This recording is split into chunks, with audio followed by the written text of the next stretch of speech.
사도행전 12장 7절에서 9절에 있는 말씀을 제가 봉독하겠습니다.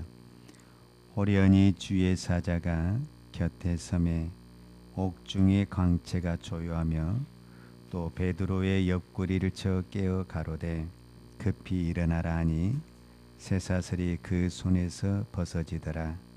천사가 가로되 띠를 띠고 신을 들매라 하거늘 베드로가 그대로 하니 천사가 또 가로되 겉옷을 입고 따라오라 한데 베드로가 나와서 따라갈새 천사의 하는 것이 참인 줄 알지 못하고 환상을 보는가 하니라. 아멘.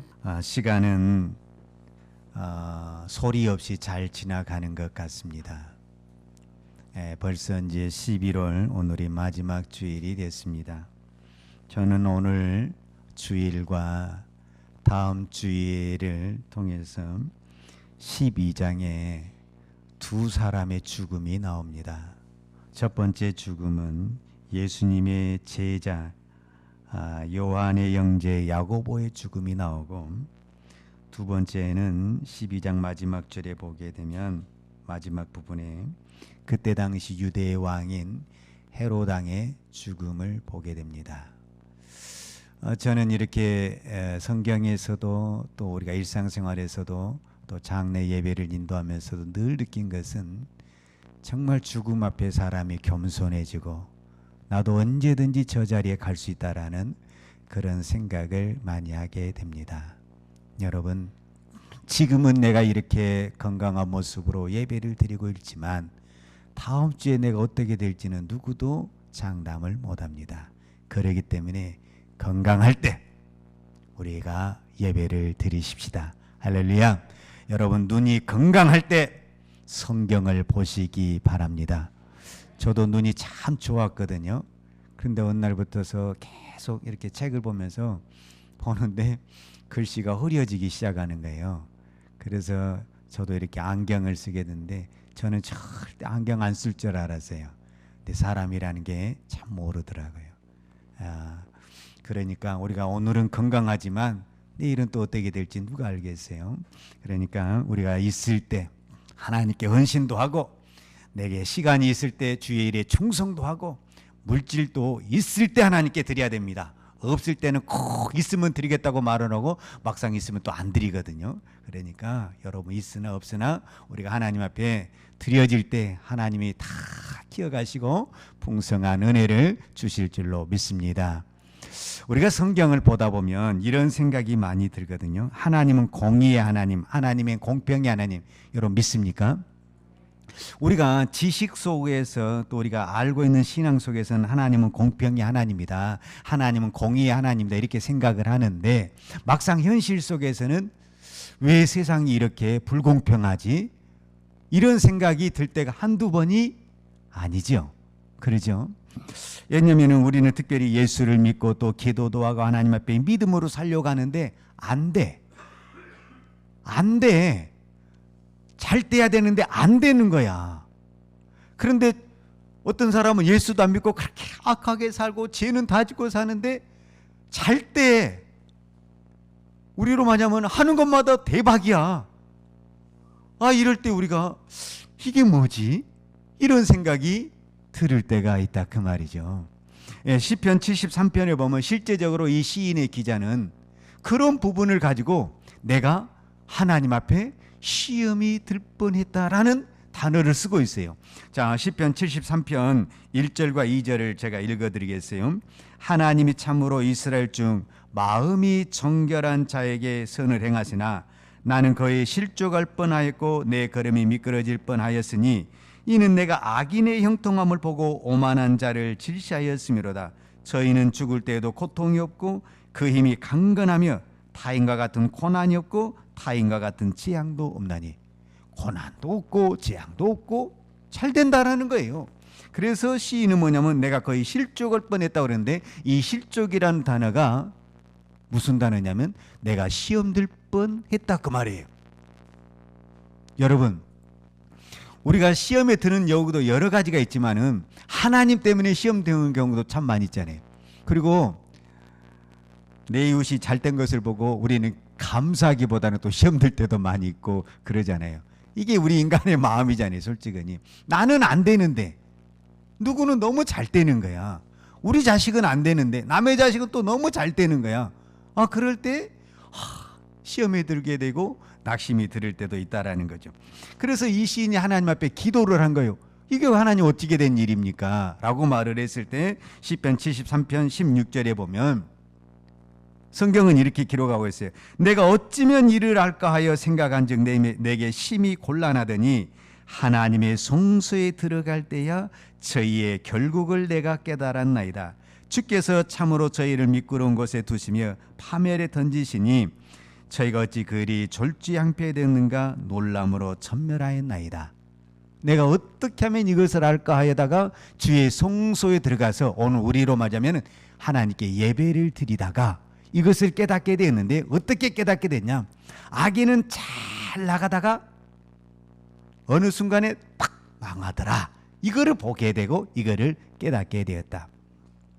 제가 하고 싶은 얘기는 여러분 지금은 우리가 어떤 환경 속에 있든지 지금 진행하고 있다면 아직 끝이 아니에요. 악인과 선인은 끝이 다르다라는 것을 여러분이 꼭 기억을 하셔야 됩니다. 이게 믿음입니다. 지금 나에게 고난이 있다라는 것은 무엇을 말해주고 있냐면 아직 끝이 안 왔다라는 의미와 같습니다. 제가 왜 오늘 이 말씀을 드리냐면 오늘 사도행전 12장에 보면 예수님의 제자 두 사람만 제가 오늘 성경에 나왔는데 그 두 사람이 누구냐면 예수님의 제자가 12명인데 이 12명의 제자는 다 몰라도 우리가 3명은 알거든요. 그 첫 번째가 베드로, 그 두 번째가 요한, 그 세 번째가 오늘 야고보, 그 다음에 이제 한 사람 더 이야기를 하자면 안드레인데 왜 제가 안드레를 이야기하냐면 요한과 야고보가 형제예요. 그러니까 여기서 형제라는 거는 우리 교회 안에서 형제가 아니라 이 가족의 형제를 말하는 거예요. 가족의 형제. 그런데 이 안드레와 베드로가 또 가족의 형제예요. 여러분 예수님의 제자나 우리나 인간은 똑같은 거예요. 여러분 그 12명의 제자 중에서 형제가 둘씩 있는 사람들이 있잖아요. 그러니까 이 사람들이 유명해질 수밖에 없는 거예요. 왜? 파워가 있잖아. 남들은 다 한 명씩 왔잖아. 한 명씩. 근데 우리는 2명이잖아. 예를 들어서 베드로가 무슨 이야기 한다. 그러면 누가 거기를 동의하겠어? 당연히 안드레가 동의를 하지. 왜? 내 형인데. 자, 야고보와 요한이 있어. 요한이 무슨 일을 한다는 거야. 그러면 누가 거기에 대해서 100% 인정을 하겠어? 당연히 야고보지요. 그러니 다른 제자들은 어떻게 해야 되겠어? 우리는 다 한 명이잖아. 힘을 쓸 수가 없지. 왜? 저 둘이 형제들이 탁 뭉쳐서 나가는데 당연히 선두가 될 수밖에 없죠. 자, 오늘 성경에 그래서 이 두 이제 다른 제자들하고는 문제가 안 돼요. 그런데 의외로 이 두 형제 간에 라이벌이 돼요, 사실은. 이제 성경에 제가 전체를 다 이야기하기는 좀 곤란하지만 어찌됐든 이 야고보와 특별히 이 베드로와 요한의 관계 속에서는 굉장히 라이벌이 심해요. 왜냐하면 야고보는 일찍 죽었잖아요. 오늘 성경을 보면 일찍 죽었잖아요. 안드레는 별로 나타난 게 없어. 안드레가 아주 잘한 거 딱 하나 있어. 그게 제일 잘한 거야. 그게 뭐냐면은 이 네 사람 다 갈릴리 바다 어부 출신인데 예수님을 제일 먼저 만난 사람이 누구냐면 안드레. 그런데 이 안드레가 예수님의 제자가 된 다음에 누구를 전도하게 되냐면 자기 형 베드로를 전도하게 된 거야. 그러니까 안드레로서는 가장 큰 일이 뭐냐면은 베드로를 전도한 거야. 그러니까 베드로가 어떤 큰 일을 해도 안드레는 저거 누가 한 줄 알아? 내가 전도한 사람이야. 그러니까 모든 공은 누구에게 가냐면은 안드레에게 가는 거예요. 그러니까 여러분 전도만 한 명 잘해도요 내가 큰 상급을 받는 거예요. 할렐루야. 왜냐면은 저 사람이 다 한 거 저거 누가 전도한 줄 알아? 내가 한 거야, 내가. 그러면 그 상급은 다 나한테 오는 거예요. 할렐루야. 그러니까 여러분들이 우리 부모 세대도 그렇잖아요. 부모가 조금 여러 가지 부분에서 부족해도 자녀 하나만 잘 되면은 그 모든 영광은 누구에게 가는 거예요? 저 자식? 내 자식이야, 내 자식. 이렇게 하면서 영광이 되게 되는 거예요. 할렐루야. 그러잖아요. 그렇기 때문에 여러분의 자녀를 믿음으로 키우는 것도 하나님의 축복이고, 여러분의 자녀를 넘어서 누군가를 내가 하나님의 자녀로 양육할 수 있다고 한다면 이 또한 모든 축복이 여러분에게, 그 전도한 여러분에게 나타날 줄로 믿습니다. 자, 그런데 이제 지금 이 요한의 형제 야고보하고 베드로가 감옥에 들어간 거예요. 물론 동시에 들어간 건 아니에요. 오늘 성경을 보게 되면은 야고보가 먼저 들어가게 된 거예요. 그런데 야고보는 거기서 순교를 당해요. 헤롯이, 그때 당시 왕이 헤롯인데 헤롯 왕이 야고보를 죽여요. 그런데 이 사건을 두고 유대인들이 너무너무 좋아하는 거야. 이 헤롯은 유대인들이 좋아한다면 물불을 가리지 않는 사람이야. 왜? 자기가 왕인데 정통 왕이 아니거든요. 이제 다음 주에 이 헤롯 왕에 대해서 제가 설명을 하겠지만, 보통 유대인의 왕은 혈통으로 이어진 왕이어야 되거든요. 그런데 이 헤롯 왕은 우리가 말하는 유다 지파에서 나온 정통의 왕이 아니에요. 그렇다고 해서 이방의 다른 지파가 아니고, 우리가 야곱과 에서를 가지고 이야기를 했을 때 에서의 그 조상을 통해서 후손으로 나온 왕이 누구냐면 이 헤롯 왕이에요. 그러니까 근본이 달라, 근본이. 그래서 이 에서의 이 혈통은 뭐냐면 자기 힘과 세상의 권력을 여기에서 살아가는 그런 어떤 그 삶의 패턴이에요. 그러니까 이 헤롯은 로마라는 이 권세를 잡고 어떻게 해서든지 왕의 자리에 올라가는 골모술수에 능한 이 왕이라는 거예요. 그렇기 때문에 자기가 정통성이 없기 때문에 어떻게든지 유대인을 거슬리게 해서는 안 되는 거예요. 그래서 유대인들이 좋아한다면은 그냥 막 해주는 거예요. 막 퍼주는 거예요. 그래서 이제 누구를 잡아들이게 되냐면은 베드로를 잡아들이게 되는 거예요. 베드로를 딱 잡아들여서 바로 죽이려고 했는데 이제 절기가 돌아와서 오랫동안 이제 그 절기 끝날 때까지 맞게 되는 거예요. 자, 6절을 이제 오늘 본문으로 다시 돌아와서 6절을 보겠습니다. 6절을 헤롯이 잡아 내려가는 그 전날 밤에 베드로가 두 군사 틈에서 두 쇠사슬에 매어 누워 자는데 파수꾼들이 문 밖에서 옥을 지키더니 그랬어요. 그러니까 이제 이 밤이 지나게 되면은 무슨 현상이 나타나게 되는 거죠? 베드로는 야고보와 같이 순교를 당해하는 그 시점이 와 있죠. 그런데 그 밤에 오늘 이제 본문이죠. 주의 사자가 찾아왔다. 이렇게 성경이 기록하고 있어요. 자, 제가 이제 불공평하다는 얘기가 바로 이 부분이에요. 왜 베드로가 죽으려고 하는 그 순간에는 주의 사자가 찾아와서 잠자고 있는 베드로를 다 꺼내주고 주의 기적을 베풀어 주는데, 야고보가 죽을 때는 아무런 하나님의 역사가 나타나지 않는다라는 거예요.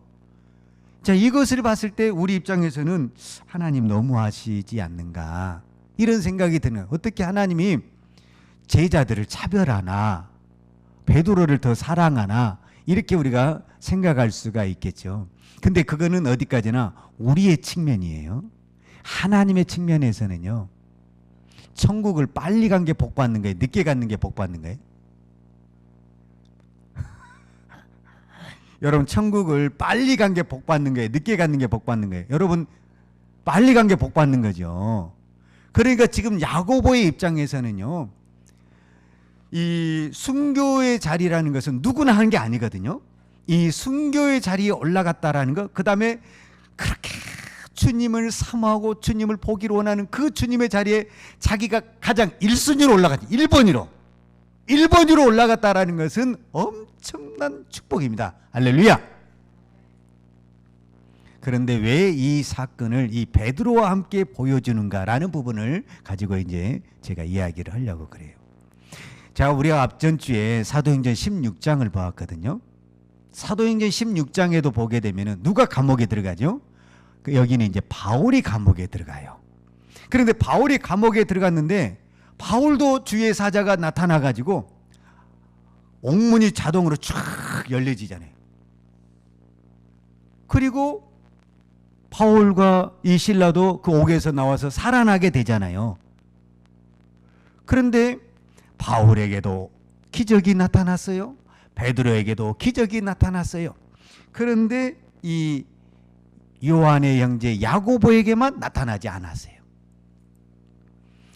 자, 오늘 제가 제목을 호련이라고 잡았거든요. 호련이. 보통 우리가 호련이는 일반적으로 그 해석을 하게 되면 우리 현대인의 쉬운 성경에도 이렇게 기록이 돼. 갑자기 우리가 그 일반적으로 쓰는 단어 중에 우연히 이런 단어가 있잖아요. 이런 단어예요. 이런 단어. 그런데 이제 이거를 언어적인 의미에서 좀 더 살펴보게 되면은 갑자기란 의미도 있지만 좀 더 근본적인 단어의 뜻은 뭐냐면 보다, 보라의 의미가 있어요. 보라. 이 보라의 의미는 어떤 것이냐면 감탄하고 보라는 거예요. 그러니까 우리가 어떤 광경을 봤는데 감탄사가 막 절로 나오는 것 어떤 그런 것들이잖아요. 그러니까 우리가 이제 여기서 여러분 역사를 보고 어떤 시각적인 것을 봐야 된다는 게 뭐를 봐야 되냐면 1절부터 그러니까 12장 1절부터 6절까지 이 흐름은 누가 주도하고 있는 것 같죠? 헤롯 왕이 자기 마음대로 하고 있잖아. 야고보를 갖다 가두고 베드로를 갖다 가두고 야고보를 죽이고 이제 내가 내리면은 베드로도 죽인다. 자기 생각대로 자기가 원하는 대로 자기가 가지고 있는 권력과 힘으로 지금 모든 것이 진행되고 있는 거죠. 그런데 7절 딱 넘으면서부터는 누가 지금 이 역사를 바꿔가고 있냐면은 하나님이. 자, 지금부터서는 하나님이 어떻게 역사를 풀어가시는가를 보라. 믿습니까? 그러니까 지금까지 이 하나님의 역사가 나타나기 이전에 우리가 그것만 보게 됐을 때는 세상의 권력이, 세상의 힘이 자기 마음대로 이 세상을 다스린 것 같고 교회를 핍박한 것 같고 믿는 자를 죽이는 것 같아서 저들에게 모든 힘이 있는 것 같지만은 그거는 하나님이 아직 나타나지 않는 그 시점이고 하나님이 나타나는 그 시점 이후에서부터서는 그들이 세상에 어떤 권력과 힘을 가졌을지라도 자기 마음대로 안 된다라는 거예요. 그것은 무엇을 말해주고 있냐면 하나님은 그러면 그 전에는 손을 쓸 수 없었냐? 그게 아니라는 거예요. 여기서 보라는 의미라는 것은 앞으로 되어질 일도 봐야 되지만 그 이전의 그 모든 것들도 너희들은 봐야 되고 하나님이 보고 있었다는 것을 봐야 된다는 거예요. 하나님은 기적을 나타낼 때만 우리를 보고 있는 것이 아니라 우리가 신음하고 있을 때에도 고통을 당하고 있을 때도 야고보가 감옥에 들어가서 순교할 때도 여전히 뭐하고 있었다라는 거예요. 보고 있었다라는 거예요. 보고 있었어요. 믿습니까? 그런데 왜 야고보에게는 그렇게 놔뒀냐? 이유가 있어요. 하나님이 전능하신 분이고 하나님이 살아계신 분인데 그냥 자기 사랑하는 제자가 죽는데 그대로 죽는 것만 보고만 있겠어요? 하나님은 이 죽음을 통해서 뭔가 베드로에게 오늘 저와 여러분에게 뭔가 해주고 싶은 하나님의 메시지가 있는 줄로 믿습니다. 자, 그것이 무엇이냐라는 부분을 우리가 봐야 되는 거죠. 여러분, 우리가 가정사에서도 그런 얘기가 있는데 어떤 사건은 우리가 그 상상하지 못한 어떤 고난이라든지 죽음을 통해서 믿음이 더 나빠지는 것이 아니라 더 좋아지는 현상들이 나타나게 된다라는 겁니다. 그러니까 지금 이 야고보의 죽음은 하나님에게서 순교자로서 첫 번째로 올라가는 하나님의 축복도 있지만 이 야고보의 죽음을 누구에게 보여주고 있냐면은 가장 먼저는 베드로에게 보여주고 있어요. 지금 여기는 믿는 자를 향해서 지금 하나님이 지금 메시지 베드로에게 보여주고 있고 그 다음에 베드로를 중심으로 한 그 시대 초대교회 모든 성도들에게 보여주고 있는 거예요. 무엇을? 야고보의 죽음을. 그것이 베드로에게 그다음에 그 초대교회 그 모든 성도들에게 얼마나 중요한가 하면은 제가 이제 이 부분을 말씀을 드리겠어요. 이 부분을 조금 이해하려면 사도 바울을 먼저 보면서 이 부분을 보면은 조금 더 이해할 수가 있습니다. 자, 사도 바울이 되기까지는 참 어려움이 있었잖아요. 우리가 잘 아는 대로 제가 이제 한번 말씀을 살펴보도록 하겠습니다. 자, 그게 뭐냐면은 원래 사도 바울은 사울이었죠. 사울. 우리가 이제 사도행전에 그 7장에 보게 되면 누구의 죽음이 나옵니까?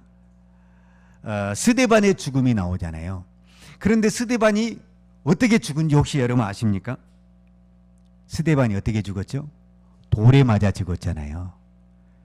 그 돌에 맞아 죽은 장면을 물론 유대인들이 돌을 던졌고 그 장면을 그대로 보고 있던 사람이 누구죠? 바울이죠. 그때 당시는 사울이죠. 그러면 하나님이 이제 나중에 사도행전 9장에 가서 바울을 부르거든요. 사울아 사울아 왜 내가 나를 핍박하느냐 하면서 부르거든요. 그리고 이제 내가 너는 택한 그릇이다 이렇게 이야기를 해요.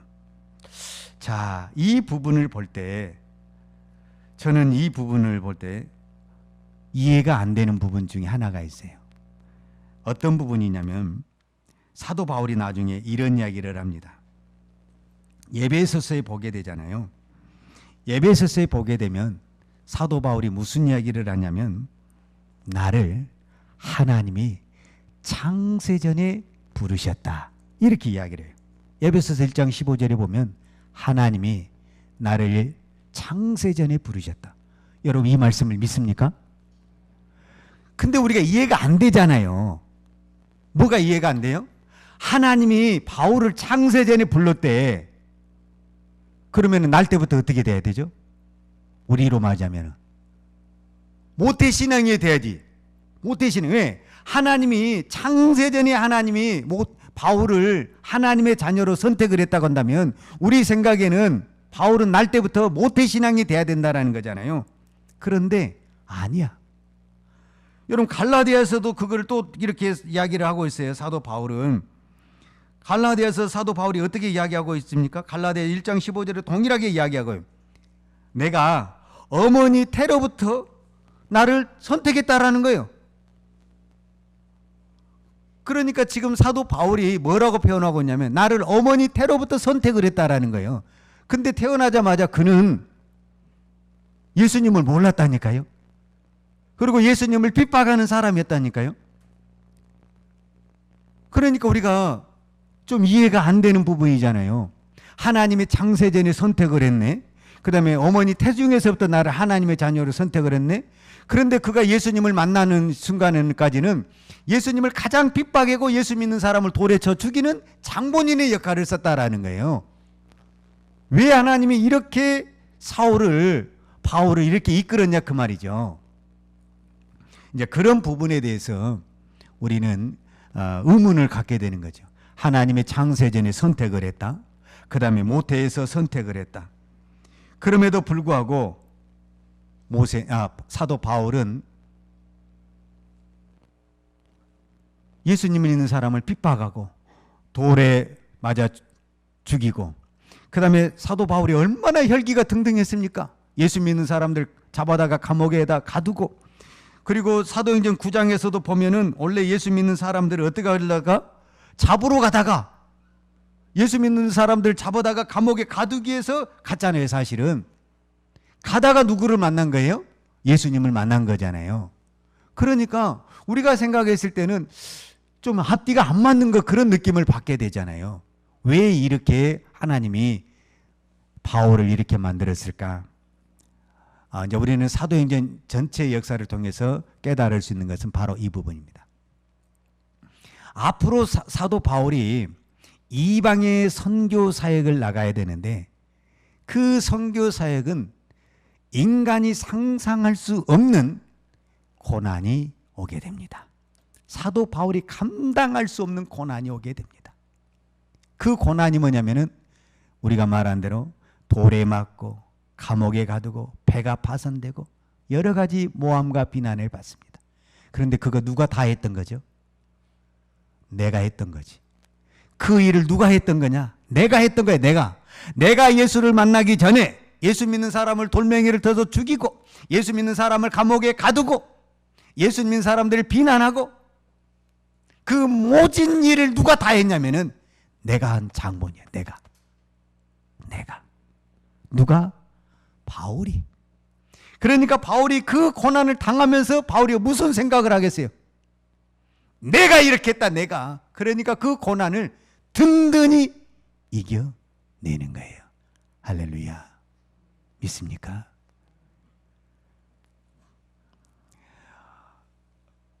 예수님이 3년 동안 베드로, 야고보, 요한 이런 제자들을 훈련을 시켰잖아요. 그런데 이 제자들을 데리고도 이방의 선교를 못 보내요.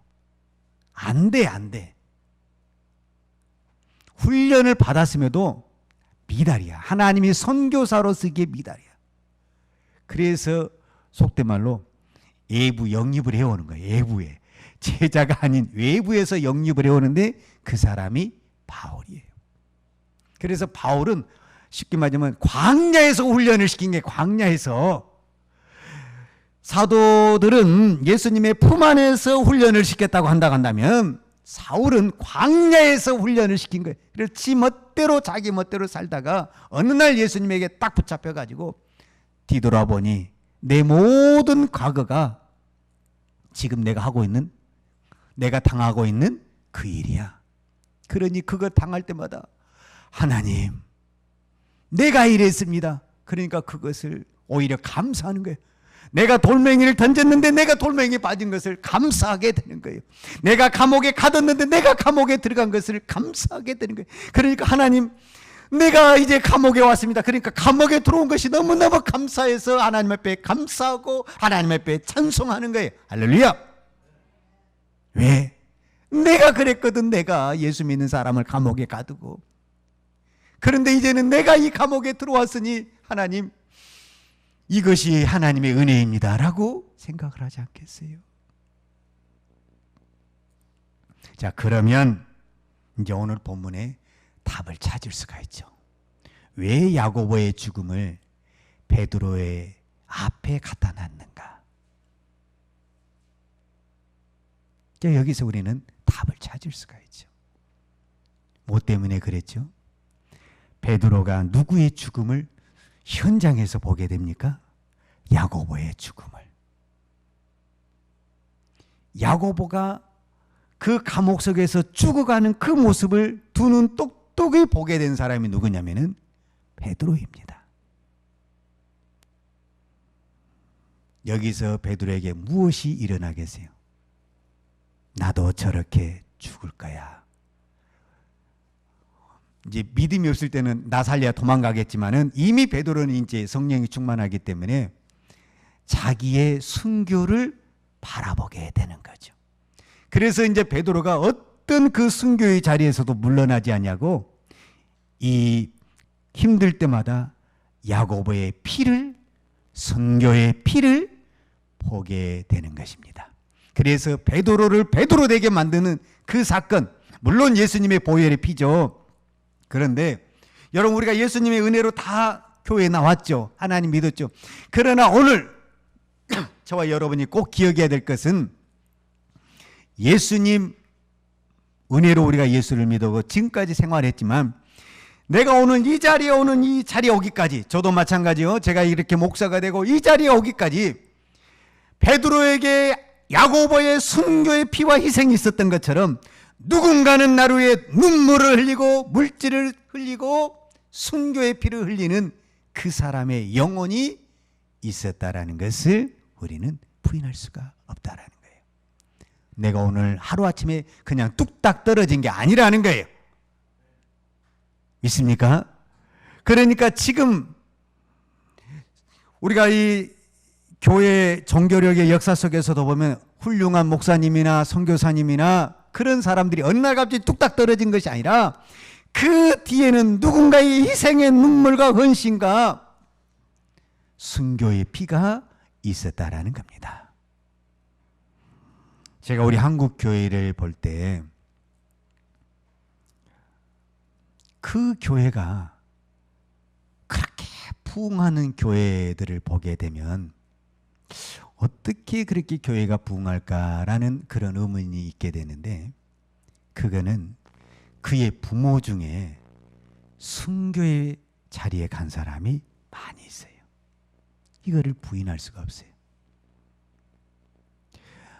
이제 여러 사람의 이야기하면 곤란하니까 제가 딱 하나만 이야기하게 되면, 우리가 이제 서울 양화진에 가면 우리 순교자 그 기념묘가 있잖아요. 그런데 거기에 세워진 교회가 주님의 교회거든요, 사실은. 그런데 그 주님의 교회가 어느 날 갑자기 한 사람의 목회자를 중심으로 해서, 원래 그 묘를 관리하는 사람도 있었는데 여러 가지 문제가 많았어요. 그래서 이제 이게 다 무너지게 생겼어요, 이 하나님의 성지가. 그래서 이제 교회를 세워서 그 교회가 부흥이 돼가지고 그 교회가 이제 이거를 전적으로 관리해야 되는데, 어느 날 거기다 교회를 개척을 한 거예요. 이게 부흥이 될 수가 없어요. 우리로 말하면 공동묘지에다가 교회를 세운 거예요. 부흥이 되겠어요, 안 되겠어요? 당연히 안 되죠. 공동묘지에다 교회를 세우는데, 여러분 이 번화가에다 교회를 세워도 교회가 되냐 안 되냐 그러는데, 공동묘지에다 지금 교회를 세웠단 말이에요. 공동묘지에다가. 그 양화진이 뭡니까? 순교자 피를 흘린 공동묘지잖아요, 사실은. 그런데 그 공동묘지에다 교회를 세웠는데 그 교회가 기하급수적으로 교회가 부흥이 되는 거예요. 왜 그럴까?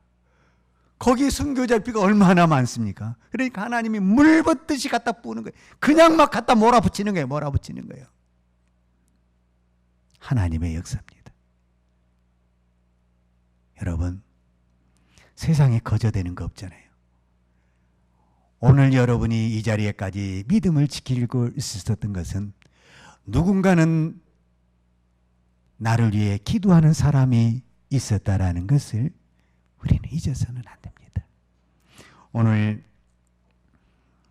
우리가 생각했을 때에는 야고보의 죽음이 그냥 아무 무의미한 죽음인 것 같지만, 베드로를 베드로 되게 만든 사건이 바로 야고보의 죽음의 사건입니다. 즉 야고보의 순교의 사건입니다. 이 순교의 사건을 통해서 베드로는 이보다 더 큰 순교자적 사역을 감당할 수가 있었습니다. 그래서 오늘 성경에 보면 호련히 하나님이 다 보고 계시고 하나님의 역사가 나타날 줄로 믿습니다. 지금 여러분에게 어떤 환경이 있을지라도 여러분 꼭 기억하십시오. 지금 세상의 권력이, 세상의 어떤 환경이, 물질이 나를 저은 것 같지만 아직 끝이 아닙니다. 아직 끝이 아닙니다. 하나님이 곧 나타나실 겁니다. 하나님이 호련히 나타나실 겁니다. 내가 생각지 않는 시간에 나타나실 겁니다. 내가 잠자고 있을지라도 나타날 것입니다. 내가 믿음 안에만 있으면, 내가 졸고 있더라도 하나님의 역사는 나타나실 것입니다. 믿습니까? 그러니까 오늘 여러분이, 내가 오늘 1시간 예배 드린 것이 무의미한 것 같고 누구도 알아주지 않는 것 같지만은, 여러분 우리는 우리의 자리를 지키고만 나아가고 있으면 하나님은 하나님의 시간에 정확하게 역사하시고 주의 기적을 베푸시며 하나님의 일을 하실 것입니다. 우리는 그때까지 낙심하지 말고 하나님의 역사가 나타날 것이야, 하나님의 갑자기 나타날 것이야, 하나님의 호련히 나타날 것이라 이 믿음을 붙들고, 오늘 이 말씀을 붙들고, 아직 하나님이 보고 계시다, 하나님이 금방 나타날 것이다, 이 믿음을 가지고 여러분 낙심하지 마시고 끝까지 믿음의 승리하기를 축복합니다. 기도하겠습니다. 하나님 아버지, 감사합니다. 오늘도 저희들에게 주의 음성을 들려주시니 감사합니다. 우리가 앞을 보고 뒤를 보고 옆을 보아도 내 마음에 맞는 것은 없고 세상은 너무 불공평하게 돌아가는 것 같습니다. 그러나 하나님은 여전히 살아계시고 하나님은 보고 계시고 하나님의 시간에 역사하여 주실 줄로 믿습니다. 오늘 또 이 믿음으로 어떤 환경 속에서도 우리가 낙심하지 아니하고 절망하지 아니하고 시험 들지 아니하고 오직 믿음으로 하나님께 기도하며 예배하는 주의 거룩한 성도들 되게 하여 주옵소서. 세상에 아무리 권력과 힘을 가지고 있어도 하나님이 나타나시면 하루아침에 역전될 줄 믿습니다. 하루아침에 변화될 줄로 믿습니다. 하나님의 기적의 역사가 나타날 줄 믿습니다. 오늘 또 우리가 이 믿음으로 주만 바라보며 믿음의 경주를 달려가는 주님의 거룩한 성도들 되게 하여 주옵소서. 오늘 또 기도하는 종들의 기도를 들으시고 주님, 저들의 기도가 끊어지지 않도록 주여 저들의 믿음을 붙잡아 주옵소서. 예수님의 이름으로 기도하였습니다. 아멘. 여호와는 내게 복을 주시고 너를 지키시기를 원하며 여호와는 그 얼굴로 내게 비추사 은혜 베푸시기를 원하며 여호와는 그 얼굴을 내게로 향하여 드사 평강 주시기를 원하노라. 이제는 교회의 머리 대신 우리 주 예수 그리스도의 은혜와 독생자를 보내주신 아버지 하나님의 그 크신 사랑과 성령님의 교통하심과 충만하신 은혜가 오늘도 호련히 나타날 주님을 바라보며 끝까지 믿음의 경주를 달려가기를 원하는 사랑하는 주의 백성들 머리머리 예와 특별히 이 나라의 민족과 한국 교회 위에 온 열방에 나가서 하나님의 복음을 증거하는 선교사님들 머리머리 예와 사랑하는 주의 자녀들 머리머리 예 이제로부터 영원토록 함께 있을지어다. 아멘.